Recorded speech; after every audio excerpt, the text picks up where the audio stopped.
Fala galera, beleza? Thiago Luna na área e o vídeo de hoje é sobre bloqueio e gerenciador de recursos. Então pessoal, hoje dando continuidade, né, meus estudos, eu demorei para postar os vídeos, né? Na verdade tive algumas coisas aí, né? Mas estamos estudando, os estudos estão continuando, né? Porém não houve postagem, mas prometo que já vou subir os vídeos, já estão praticamente prontos aqui, então só tem que subir os vídeos, né? Mas hoje eu vou falar sobre esse bloqueio, porque como a gente sabe, dando aqui continuidade, eu estou seguindo com o estudo da AZ500, usando o docs.com.microsoft, e a gente está aqui no módulo 1, gerenciar a identidade e acesso. Então já falei sobre controle de acesso baseado em funções, já falei sobre políticas do Azure. Hoje vou falar sobre bloqueio do gerenciador de recurso. E sem mais delongas, a gente sabe que vindo aqui, dando aquele copy básico, você já consegue chamar a informação do conteúdo que a gente precisa aqui, né, da Microsoft, para estudar sobre, né? Então, o roteiro aqui de aprendizado, com todo o conteúdo. E outra, né, conselho que eu dou, né, a gente lê aqui a primeira parte, claro que basicamente nas provas, quando você entra nas questões, realmente aqui é o conceito e a implantação do mesmo, e aí vem os cenários em cima disso. Basicamente é a prova da Microsoft se resume nisso. Então tem a documentação, e normalmente às vezes até as questões vêm em cima da documentação, daquele cenário que foi desenvolvido na documentação. Então é por isso que quando você está estudando, às vezes você olha para dentro da prova e fala assim, pô, eu já vi isso em algum lugar. Ah, eu vi isso na documentação. E aí é o cenário, às vezes, da documentação que está lá, né? Mas, ou seja, às vezes é um cenário parecido que lembra e é o roteiro da documentação. E hoje sobre bloqueio de recursos para evitar alterações desesperadas, né? Então o que acontece? Como é que funciona essa parte de bloqueio aqui de recursos da Microsoft nos estudos aqui? Ele te dá dois níveis, duas formas de bloqueio, que é o não pode deletar e somente leitura. Então, quando você ativa essa função de não pode deletar, você tem a opção aqui de conseguir modificar, né, o recurso, né, e ler o mesmo, porém você não consegue ir lá e dar um delete. Agora, no somente leitura, você consegue visualizar o mesmo, porém não consegue fazer nada. Ou seja, quem mexe com políticas de acesso, já fica bem claro na cabeça aí, né? E você vê que esses três tópicos que eu falei, nos vídeos anteriores, né, com esse aqui que é o terceiro, é sobre realmente políticas em cima da assinatura, em cima do grupo de recursos, ou seja, é uma coisa que você vai determinar de cima para baixo, né? Porque a política aqui no caso até é o modo pai que eles colocam, né? E de herança. Então, se você coloca lá em cima na assinatura ou dentro ou no grupo de recurso, essa política ela desce, né? Então, como é que funciona basicamente esse bloqueio para que você realmente não tenha problemas, né? Como é que seria isso? Diferente do que nós falamos de RBAC ou de políticas de função, que são determinadas até de um outro modo também de abordagem, né? Ou políticas, né, do Azure ali de permissionamento, também são outro tipo de abordagem, mas se você parar para pensar, uma vai complementando a outra, né?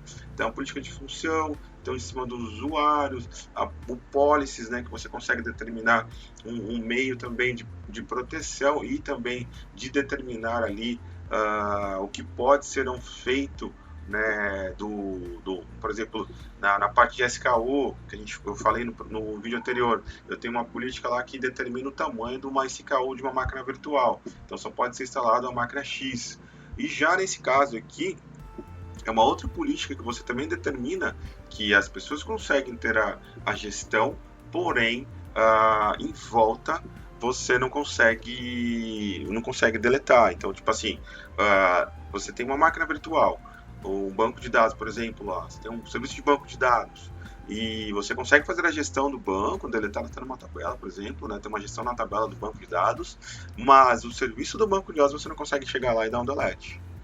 Então, por exemplo, tem uma gestão que você divide por grupo de recurso, por departamentos, e cada departamento tem um administrador.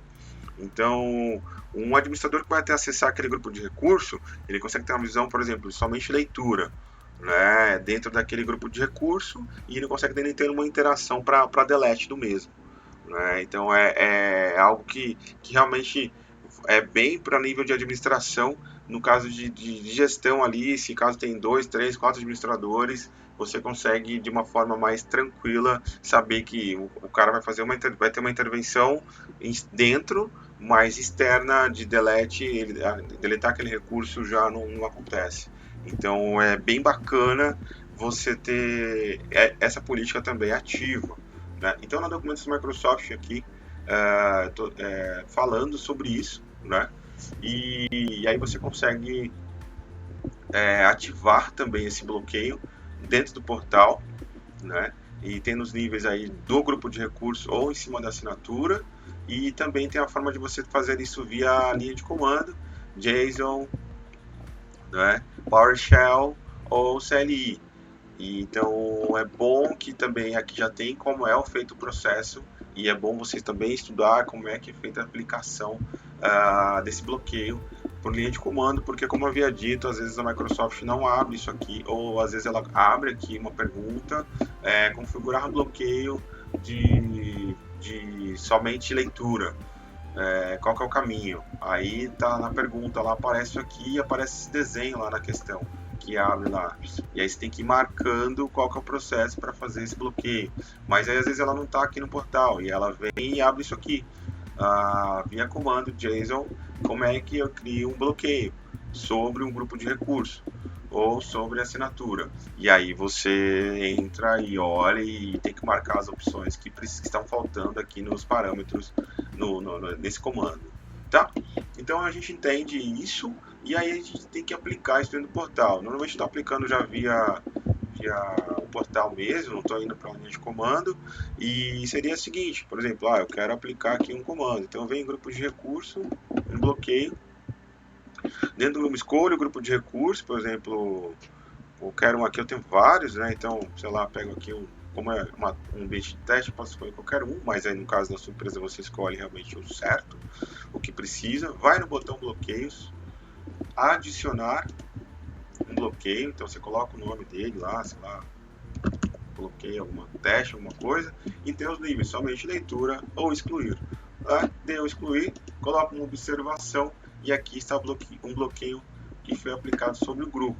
Ou você pode vir aqui na opção de assinaturas e adicionar esse bloqueio sobre a assinatura, tá?